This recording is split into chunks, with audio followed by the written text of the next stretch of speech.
अति पावन पुराण श्रुति सारा मंगल भवन अमंगल हारी मंगल भवन अमंगलहारी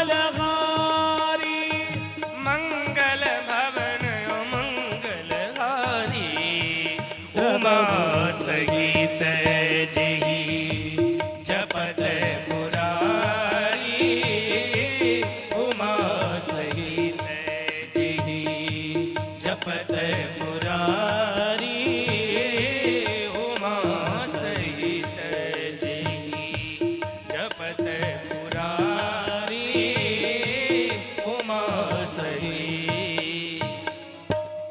यही मह रघुपति नाम उदार। किसी ग्रंथ में भक्ति की महिमा है, किसी ग्रंथ में ज्ञान की महिमा है, किसी ग्रंथ में वैराग्य की महिमा है, लेकिन मैं एक बात विश्वास से कहूं भैया, मैंने किसी से सुना नहीं, मेरा मन कहता है कि रामचरितमानस में प्रेम की महिमा है। रामचरितमानस सुनने के बाद, भगवान की राम की कथा सुनने के बाद जीवन में कुछ आए ना आए, लेकिन प्रेम अवश्य आ जाएगा भैया। और मैं तो सदैव कहता हूं, पोथी पढ़ पढ़ जगमुआ पंडित भयान कोय, और 2.5 अक्षर प्रेम का पढ़े सो पंडित हो। 2.5 अक्षर प्रेम का। अच्छा, प्रेम में भी 2.5 अक्षर हैं और ईर्ष्या में भी 2.5 अक्षर है। 2.5 अक्षर है कि नहीं है? लेकिन एक बात जरा, विद्वेष में भी 2.5 अक्षर, द्वेष में भी 2.5 अक्षर, प्रेम में भी 2.5 अक्षर। अब हम जरा अपने आप को देखें कि हम दुनिया को दे क्या रहे हैं भैया। यही महारघुपति नाम उदारा। और गोस्वामी जी ने कहा कि राम कथा जो सुनेगा तो होगा क्या? मंगल करनी कलिमल हरणी तुलसी कथा रघुनाथ की। उसका मंगल हो जाएगा भैया। जो राम की कथा सुनेगा उसके जीवन का मंगल होगा। कल हम वंदना के क्रम को आगे बढ़ा रहे थे। गोस्वामी जी ने वंदना का क्रम बहुत ज्यादा रखा है। गोस्वामी जी ने किसी को नहीं छोड़ा भैया। भूत प्रेत पिशाच निशाचर आदि सबकी वंदना करी और सबसे मांगा क्या? वंदना सबकी करी, लेकिन व्यक्ति को मांगना क्या चाहिए ये जरा गोस्वामी जी से सीख। सबको प्रणाम किया गोस्वामी जी ने, और जब मांगने की बात आई तो मांगा क्या? चरण कमल बंदहु सबके रे पूर्वहु सकल मनोरथ मेरे। मांगत तुलसी दास कर जोरे। मांगत तुलसी दास कर जोरे। बसहि राम सिय मानस मोरे। रामचरित मानस एहि नामा सुनत श्रवण पाइय विश्राम। गोस्वामी जी ने एक ही बात मांगी, यदि सब मुझे आशीर्वाद देना चाहते हो तो इतना ही दो कि राम जी मेरे मानस में बैठ जाए। मानस का अर्थ यहाँ मन नहीं है, मानस का अर्थ हृदय। भगवान को मन में मत बिठाओ, भगवान को हृदय में बिठाओ, क्योंकि मन तो चंचल है। चंचल ही मनः कृष्णा प्रमादी बलबद्धमा। मन में नहीं, भगवान को हृदय में बिठाओ। गोस्वामी जी ने सबकी वंदना करी, वेद की वंदना करी, भगवान ब्रह्मा की वंदना करी, वाल्मीकि ऋषि की वंदना करी, और इसके बाद गोस्वामी जी ने पता है किसकी वंदना करी? वर्णन आया है, गुरु पितु मातु महेश भवानी प्रणवऊ दीन बंधु दीन दानी। भगवान महादेव के गोस्वामी जी से 3 रिश्ते हैं। इस चौपाई का आप दर्शन करें। तीन रिश्ते गोस्वामी जी ने अपने से जोड़ दिए। गुरु, भगवान शंकर को कहा पहले तो आप गुरु हो और फिर मेरे पिता भी हो। गुरु पितु मात, और मेरी मां भी हो। और एक बात बताएं भैया, शिव जगत का माता पिता है।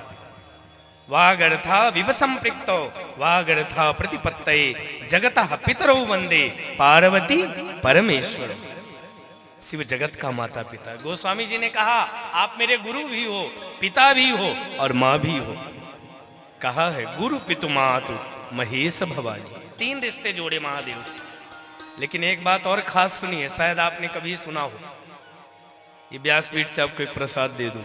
तीन रिश्ते स्वयं से जोड़े और तीन रिश्ते भगवान से, भगवान राम और शिव जी के भी जोड़ दिए कि राम और शिव के भी तीन रिश्ते हैं। तीन रिश्ते कौन से? सेवक स्वामी सखा सिय पी हितु निरूपध सब विधि तुलसी के। राम जी के सेवक भी हैं भोले बाबा, हनुमान जी के रूप में कभी सेवा करते हैं तो कभी मित्र भी बन जाते हैं और कभी शिव के रूप में स्वामी भी बन जाते हैं। राम जैसा शिव भक्त कोई नहीं है भैया, और शिव जैसा राम भक्त कोई नहीं है। शिव राम की उपासना करते हैं और राम शिव की उपासना करते हैं। इसीलिए देख लो, इसीलिए जब भगवान राम जैसे समुद्र पार करने की बारी आई तो राम जी ने सबसे पहले क्या किया? सबसे पहले राम जी ने रामेश्वरम की स्थापना कराई। वैसे पिछले वर्ष हम लोगों की यात्रा होने वाली थी रामेश्वरम। हमारे प्रेम भैया बैठे हैं, शायद टिकट भी हो गया था, है? और फिर ऐसा कोरोना आया है कि जिसकी यात्रा जहां थी वहीं थम गई है। जरा विचार करो भैया, ये दुनिया कुछ दिनों के लिए रुक गई थी कि नहीं? और मैं सत्य बताऊं, जिस समय ये दुनिया रुकी थी तो नियम तो ये है कि व्यक्ति को खूब भजन करना चाहिए था, लेकिन भजन तो कम किया, भोजन खूब किया। सबने खूब भजन बढ़ाया है। जो जो होटल में खाते थे सब घर में बनवाया। देवियां परेशान, इससे तो अच्छा था कि बाहर चले जाते। आप लोग कहोगे कि महाराज जी को कैसे पता? हमारे घर में भी यही होता था कि कब से बाहर गए ही नहीं बंधु। लेकिन मैंने कहा ना कि समय का सदुपयोग करना चाहिए, समय का व्यक्ति दुरुपयोग ना करे। तीन रिश्ते भगवान से जोड़े, सेवक स्वामी सखा सिय पी के हितु निरूपध सब विधि तुलसी। सेवक भी हैं, स्वामी भी हैं और सखा भी हैं भैया। महादेव की वंदना करी। महादेव की वंदना करने के बाद गोस्वामी जी ने अयोध्या धाम की वंदना करी। बंदा हुआ बाध पुरी अति पावन, बंदा हुआ बाध पुरी अति पावन, सरजू सरी कलि कलुष न सावन। अयोध्या धाम की वंदना करी। क्यों? क्योंकि राम की जन्मभूमि है। और एक बात आपसे बताएं भैया, बच्चे का सबसे ज्यादा स्नेह यदि कहीं होता है तो जन्मभूमि से ही होता है। जिसका जन्म गांव में हुआ होगा, यहाँ तो सब गांव के ही बैठे हैं, और जो शहर में रहते होंगे तो शहर से बार बार गांव की भूमि अपनी तरफ खींचता है। बच्चे का जहां जन्म होगा उस जगह से बच्चे को बहुत प्रेम होता है। लेकिन आजकल के बच्चों का नहीं होता, क्योंकि आजकल बच्चों का जन्म कहाँ होता है? हॉस्पिटल में। तो प्रेम भी वहीं ज्यादा होता है। देख लो, 2-4 महीने में हॉस्पिटल का चक्कर जरूर लगवा दे, क्योंकि जहां जन्म होगा वहां ज्यादा प्रेम होगा। राम की जन्मभूमि की वंदना करी है। और राम की जन्मभूमि कैसी है? आज भी हमारे अयोध्या में कहते हैं, ओ सीताराम जी की प्यारी रजधानी लागे, रजधानी लागे, मोहे मीठो मीठो सरयू जी को पानी लागे। ओ सीता राम जी की प्यारी राजधानी लागे, राजधानी लागे। मोहे मीठो मीठो सरयू जी को पानी लागे। राजा राम जी की प्यारी राजधानी लागे, राजधानी लागे। मोहे मीठो मीठो सरयू जी को पानी लागे। सीता राम जी की प्यारी राजधानी लागे, राजधानी लागे। मोहे मीठो मीठो सरयू जी को पानी लागे।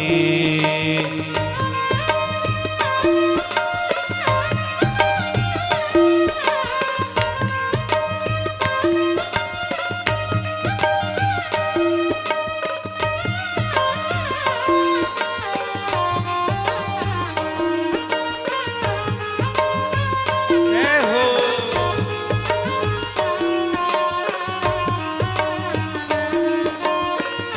अरे नाचते नहीं हो तो ताली तो बजाओ।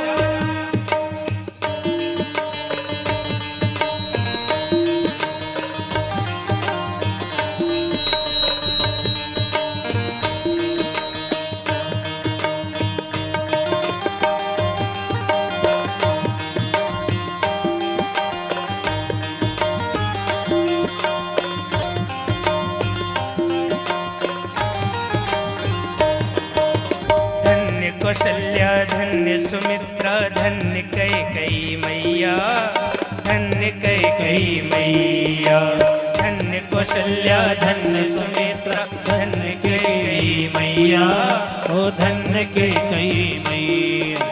धन्य निप दशरथ जी के आंगन। जय हो। धन्य निप दशरथ जी के आंगन।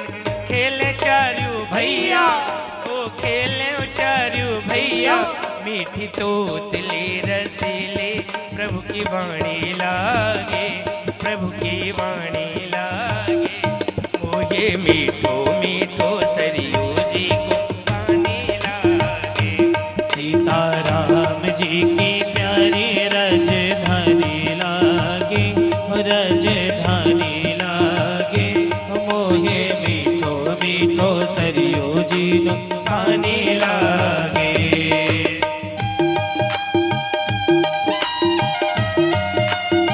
पीछे वाले भी तालियां बजाते हुए।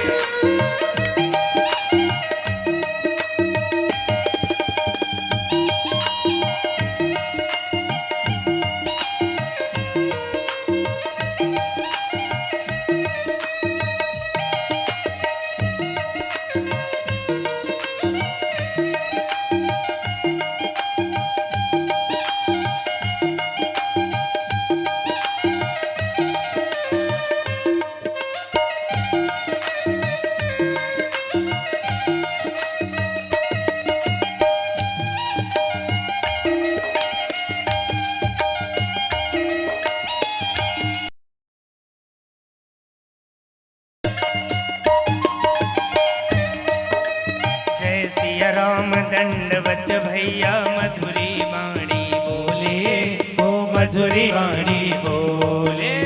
जय सिया राम दंडवत भैया मधुरी वाणी बोले, ओ मधुरी वाणी बोले। ओ करे कीर्तन संत मगन मन गली गली में डोले, ओ गली गली में डोले। सीताराम जी की शोभा सुख खाने लागे, सुख खाने लागे। ओ ये मीठो मीठो सरयू जी को पानी लागे। ओ सीता राम जी की प्यारी राजधानी लागे, ओ राजधानी लागे। मोहे मीठो मीठो सरयू जी को पानी लागे। मोहे मीठो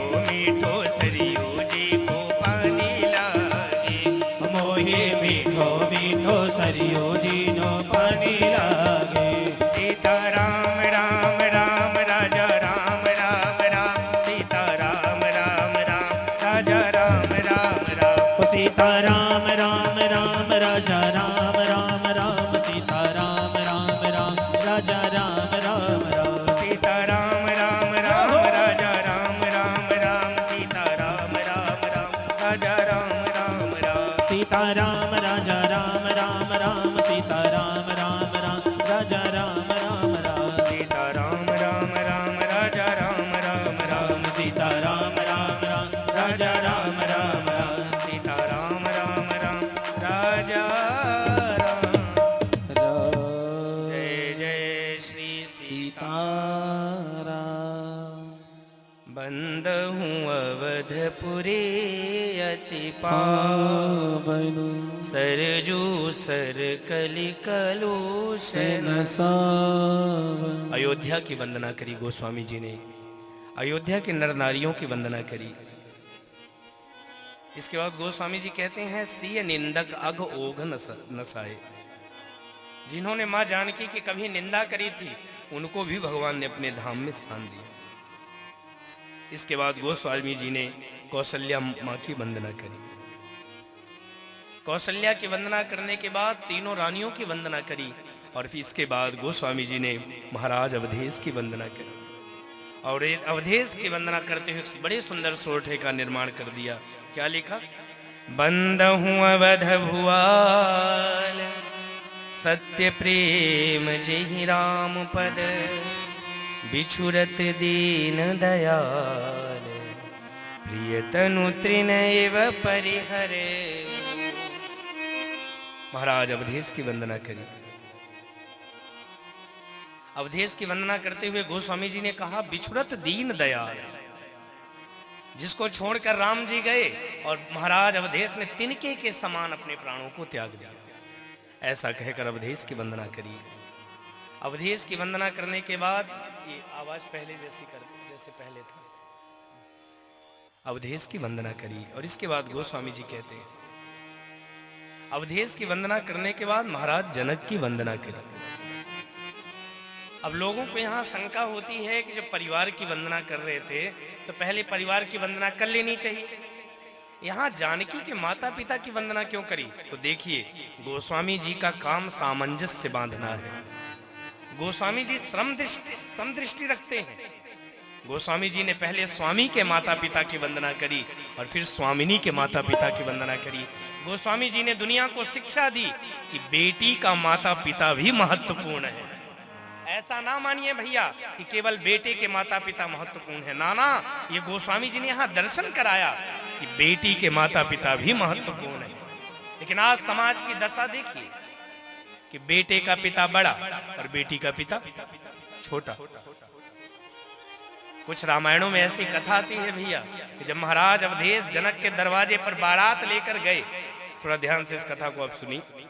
जब महाराज अवधेश जनक के दरबार पर बारात लेकर गए और जैसे ही जनक जी सामने से स्वागत के लिए आए तो दशरथ जी रथ से कूद पड़े। अच्छा, उतरने और कूदने में अंतर है कि नहीं?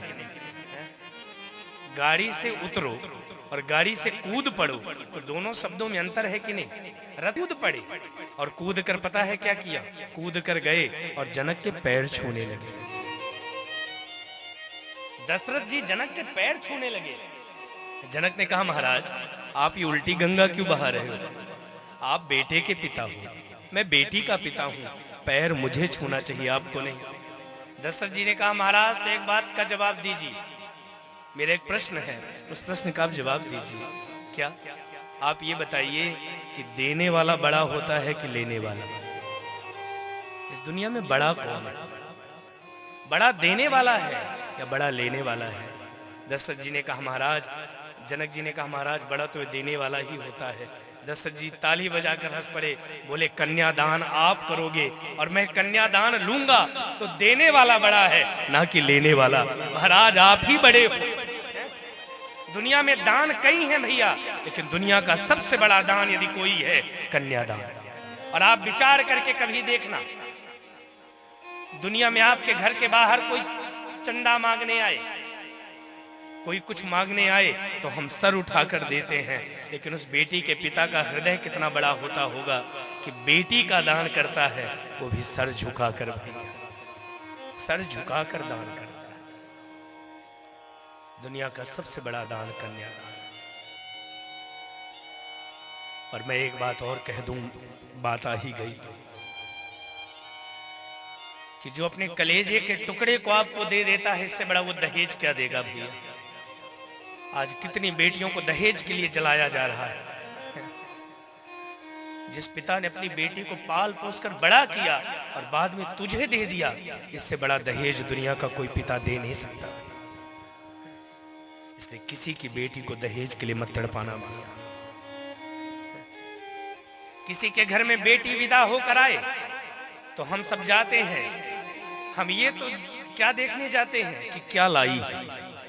हम जाते हैं बगल में विवाह करके किसी का बेटा आए, हम उसके घर जाएंगे और देखेंगे कि क्या लाई है, क्या लाई है। लेकिन कभी उस बेटी के पास जाकर ये पूछना कि क्या क्या छोड़ कर आई है, क्या लाई है, ये छोड़ो भैया, क्या क्या छोड़ कर आई। पिता को छोड़कर आई है, माँ को छोड़कर आई है, भाई बहनों को छोड़कर आई। दुनिया का सबसे बड़ा त्याग कोई करता है तो बेटी है। बेटी से बड़ा त्याग कौन करता है। और मैं एक बात और कहूंगा, पिता के घर में बेटे का जन्म भाग्य से होता है। पिता के घर में बेटे का जन्म भाग्य से होता है, लेकिन बेटियों का जन्म सौभाग्य से होता है। यत्र नार्यस्तु पूज्यन्ते रमन्ते तत्र देवता। बेटा तो एक कुल को तारता है, लेकिन बेटी मानस में लिखा, पुत्री पवित्र किए कुल दो, पुत्री पवित्र किए कुल दो। सुजस धवल जाने सबको, सुजस धवल जाने सबको, सुजस धवल जाने सबको,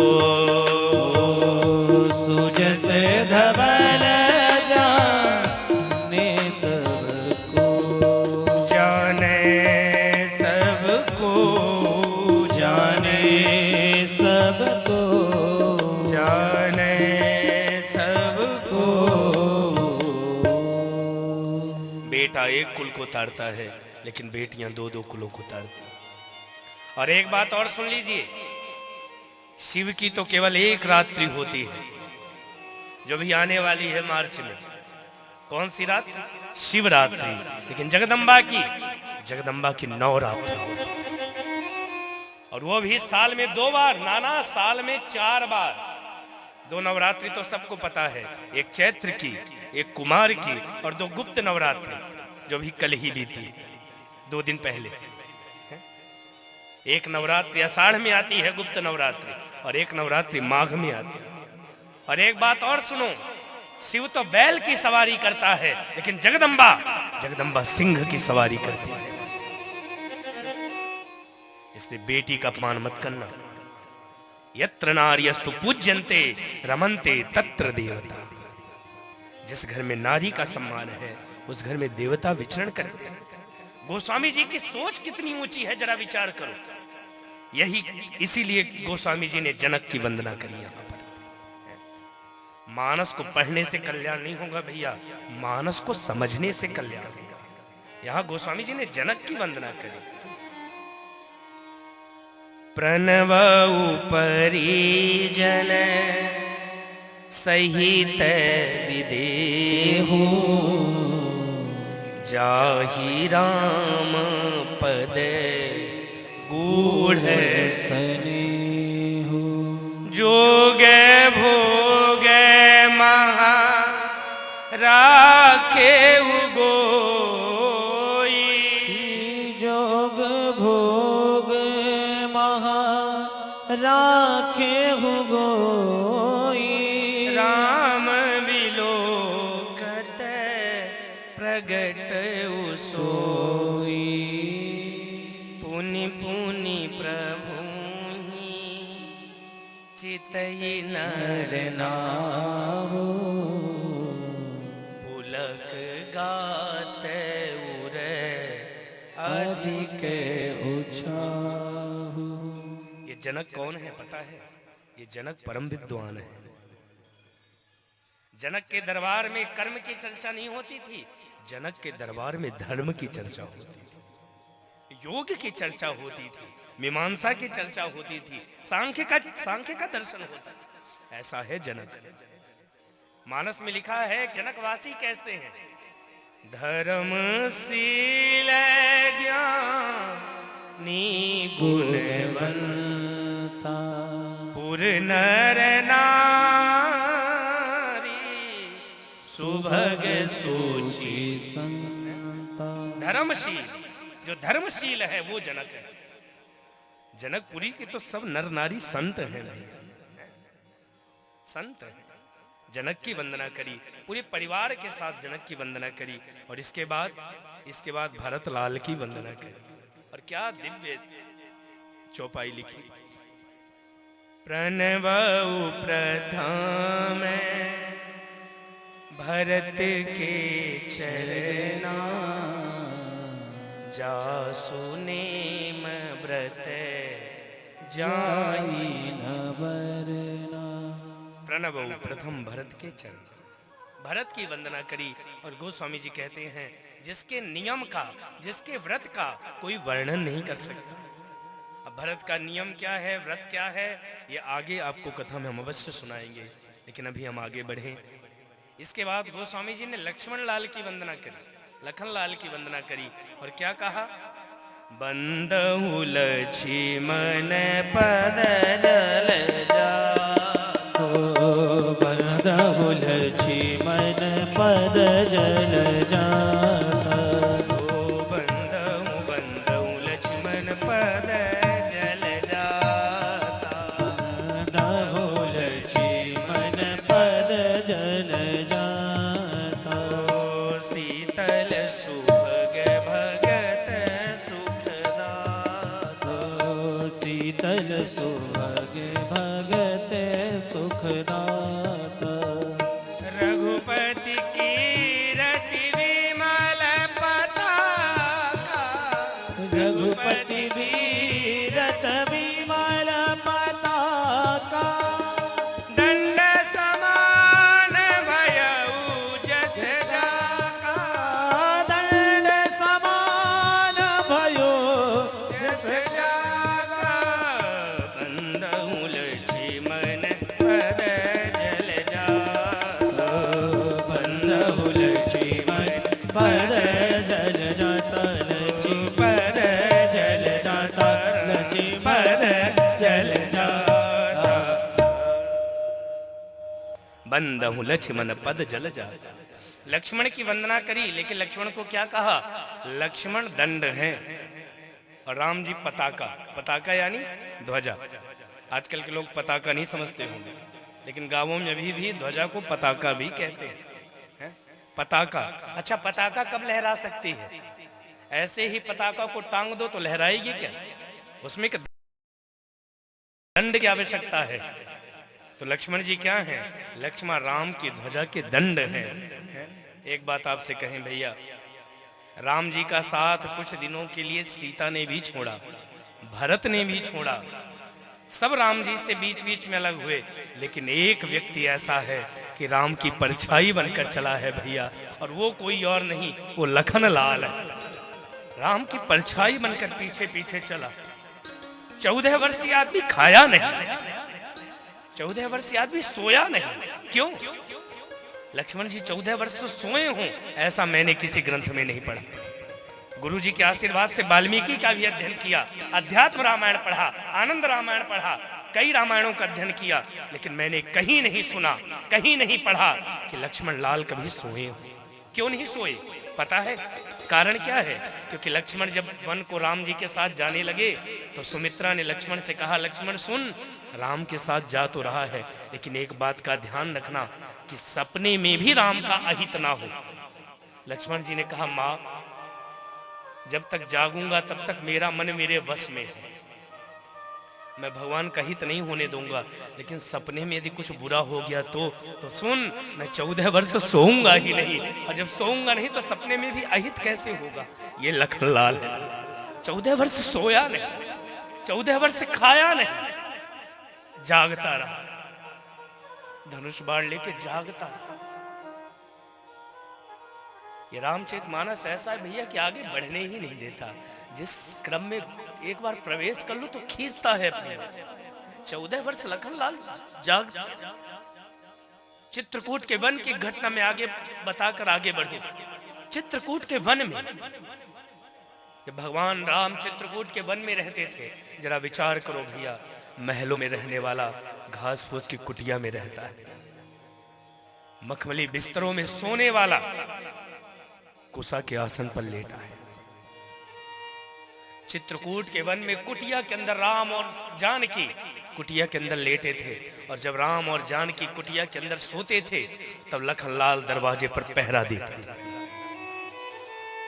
जरा उस झांकी की कल्पना करिए, ठाकुर जी अंदर विराजे सो रहे हैं, अब सोते थे राम, ये तो राम जाने भैया, लेकिन लक्ष्मण लाल कुटिया के बाहर पहरा देते थे धनुष बाण लेकर। और एक बात बताएं, जब राम जी विश्राम में जाते थे तो पहरा नहीं देते थे, पहरा तो देते थे लेकिन पहरे के साथ साथ कुटिया की परिक्रमा करते थे। रात भर कुटिया की परिक्रमा करते, और जहां पर कुटिया का दरवाजा था, जहां से कुटिया की निकासी थी, वहां जाकर मस्तक नवाते, एक बार घूम कर आते और कुटिया के दरवाजे पर आकर मस्तक झुकाते, फिर घूमते, फिर मस्तक झुकाते। नित्य का नियम था, नित्य का लखनलाल का नियम, परिक्रमा करते थे। बंधु मंदिर जाओ, मंदिर में परिक्रमा अवश्य करो भैया, लेकिन कितनी परिक्रमा किसकी होनी चाहिए इस बात को भी याद रखिए। भगवान राम की परिक्रमा 4, जगदम्बा की परिक्रमा 3, नारायण की परिक्रमा 4, हनुमान जी की या तो 1 परिक्रमा करो या फिर 4 परिक्रमा करो। लखनलाल परिक्रमा करते थे, और एक दिन की ऐसी घटना, लक्ष्मण लाल परिक्रमा कर रहे थे, थोड़ा आप ध्यान से सुने। और जैसे आज लक्ष्मण जी ने कुटिया के द्वार पर जैसे मस्तक नवाया और अंदर की ओर नजर गई तो क्या देखा कि राम जी बैठे, जगत का नाथ बैठा है। लेकिन बैठने बैठने में भी अंतर होता है भैया। राम जी हमारे जैसे नहीं बैठे, कैसे बैठे हैं पता है? राम जी के दोनों घुटने ऊपर, और घुटने में ऐसे हाथ, और हाथ के ऊपर ऐसे सिर। और लक्ष्मण जी ने जब ध्यान से देखा तो भगवान के आंख के कोनों से अश्रु बह रहा था। इस दशा में जब लक्ष्मण ने देखा, जरा विचार करो भैया कि घर का मुखिया यदि रोए तो बाकी घर वालों का क्या होगा? यदि जगत के नाथ के आंखों में अश्रु हो तो बाकी घर वालों का क्या होगा? राम जी की आंखों के कोनों से अश्रु बह रहा था। लक्ष्मण ने देखा, लक्ष्मण के तो मानो पैरों से धरती खिसक गई, जमीन खिसक गई हो। लक्ष्मण अंदर जा नहीं सकते। क्यों? क्योंकि शास्त्र कहता है यदि पति पत्नी एकांत में हो तो दूसरे व्यक्ति को वहां नहीं जाना चाहिए। लक्ष्मण अंदर कुटिया के जा नहीं सकते थे। बाहर से ही पूछा, भैया क्या बात है, आपकी आंखों में अश्रु? राम जी ने कहा, लगता है देख लिया। बंधु, राम जी भी रोते थे लेकिन कभी जानकी के आगे नहीं, कभी लखन के आगे नहीं, एकांत में रोते थे। जब जब राम अवध सुधि करहि, ये मानस में लिखा है। लक्ष्मण ने कहा, भैया हुआ क्या, आपकी आंखों में अश्रु क्यों, क्या बात है? भगवान ने कहा, कोई बात नहीं। अरे बताओ ना भैया, मुझसे कोई गलती हुई है क्या? भगवान ने कहा, नहीं। तो फिर रो क्यों रहे हो? अच्छा, पता है राम और लक्ष्मण बात कर रहे थे कि अचानक जानकी की नींद खुल गई। जानकी ने देखा कि अंदर भगवान के आंख में अश्रु हैं, बाहर लखनलाल के आंख में अश्रु हैं। और एक बात बताएं भैया, भाभी के लिए देवर पुत्र समान होता है, और पुत्र के आंखों में अश्रु हो तो मां कैसे रह पाए? सीता जोर जोर से रोने लगी, और सीता ने कहा, प्रभु हुआ क्या है, बताइए ना, मुझसे कोई अपराध हुआ है क्या? और एक बात और सुनिए गोविंद, हे रघुनाथ, एक बात सुन लीजिए, आपकी आंखों का आंसू हो सकता है दशरथ जी देख ले, आपकी आंखों के अश्रु, हो सकता है कौशल्या देख ले, आपकी आंखों का अश्रु हो सकता है भरत देख ले, लेकिन सत्य बताऊं प्रभु, आपकी आंखों का अश्रु ये लक्ष्मण नहीं देख सकती, और इसके आंख का अश्रु मैं नहीं देख सकती। पता है, जब लक्ष्मण लाल जंगल में चलते चलते कभी थक जाते थे और थक के बैठ जाते थे, तो मां जानकी लक्ष्मण के सर पर हाथ घुमाने लगती थी। कभी लक्ष्मण के सर पर आंचल की छाया कर लेती थी। कभी सीता भी लक्ष्मण के पैरों के कांटे निकालने लगती थी, क्योंकि पुत्र के जीवन में संकट आए तो मां से रहा नहीं जाता। बताओ ना प्रभु, आपकी आंखों में अश्रु क्यों है? मुझसे कोई गलती हुई है? लक्ष्मण से कोई गलती हुई है? तब भगवान ने कहा, सीता, लखन, तुम लोगों से गलती नहीं हुई है तो रो क्यों रहे हो? तब भगवान ने कहा, सीते, लक्ष्मण, मुझे भरत की याद आ रही है, मुझे मेरा भरत याद आ रहा है, मेरा भरत मुझे याद आ रहा है। इसलिए मानस कहती है, जग जपी राम, राम जपी जे, जग जप राम, राम जप जे, जग जपी राम, राम जपी जे, जग जप राम, राम जप जे, जग जपी राम, राम जप जे, जग जप राम, राम जप जे, भरत सरिस को राम सनेगी, भरत सरिस को राम सनेगी, सीता राम राम राम, राजा राम राम राम, सीता राम राम राम, राजा राम राम राम, सीता राम राम राम, राजा राम राम राम, सीता राम राम राम, राजा राम राम राम, सीता राम राम राम, राजा राम राम राम, ओ सीता राम राम राम, राजा राम राम राम, ओ राजा राम राम राम, राजा राम राम।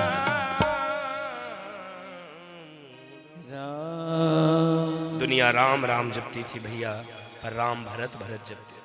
तभी कबीर ने कहा है, माला जपू न कर जपू,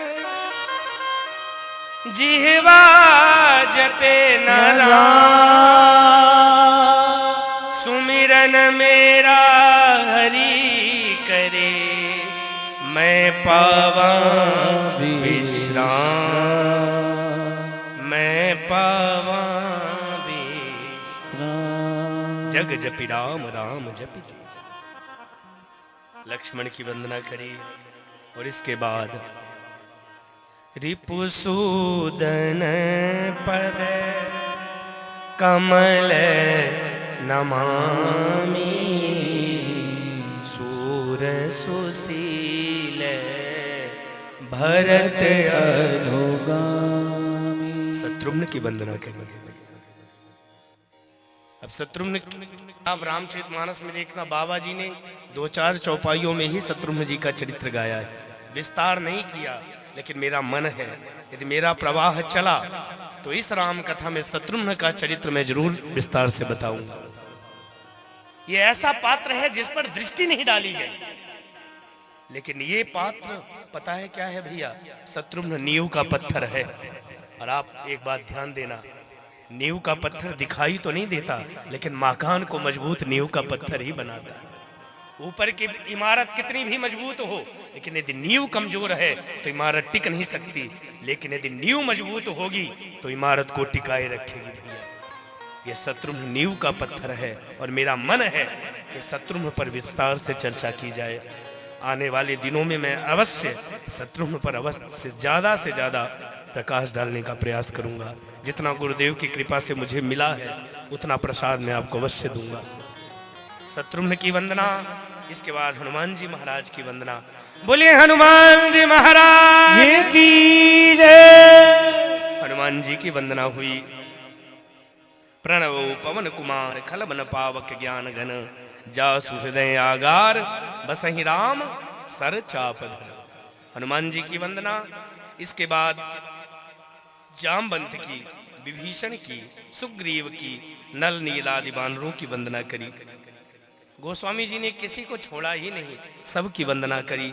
और सबकी वंदना करने के बाद फिर राम की वंदना करी। नाना अभी भी राम जी का नंबर नहीं आया। राम जी बैठे बैठे सोच रहे थे मेरी कब करेगा है? अरे जिसका ग्रंथ लिख रहा है उसका भी तो नाम ले। तुलसीदास जी ने कहा भी शांत बैठो, अभी आपकी बारी नहीं है। तो किसकी बारी है? जनक सुता जग जननी जाने, जनक सुता जग जननी जानकी, ओ अतिशय प्रिय करुणा निधान की, अतिशय प्रिय करुणा निधान की, ताके जुग पद कमल मनावं, ताके जुग पद कमल मनावो, जासु कृपा निर्मल मति पावो, जासु कृपा निर्मल मति पावो, जनक सुता जग जननी जानकी, जनक सुता जग जननी जान, जग जननी जान, जग जननी जानकी, जगत जननी की वंदना करी, जानकी की वंदना करी, माँ की वंदना करी। और जानकी की वंदना करके क्या मांगा कि माँ मेरा मन निर्मल हो जाए, क्योंकि जब मन निर्मल होगा तब न राम का गुण गाऊंगा। इससे मन को निर्मल केवल माँ ही कर सकती है। और आज भी बच्चे का संस्कार देने का सबसे बड़ा दायित्व माँ का है। माँ की गलती के कारण बेटा असंस्कारवान होता है, पिता की गलती के कारण बेटा अनपढ़ होता है, और स्वयं की गलती के कारण बेटा दरिद्र होता है। इसलिए माँ का बहुत बड़ी जिम्मेदारी है भैया। हमारे यहाँ शास्त्रों में तो ये तक लिख दिया कि माता शत्रु पिता बैरी एन बालो न पाठिता। वह माता पिता बच्चे के शत्रु हैं जो बच्चे को उचित शिक्षा नहीं देते। लेकिन आजकल शिक्षा कहाँ से दे हैं? बेटा अपने मोबाइल में लगा है, पिता अपने मोबाइल में लगा है।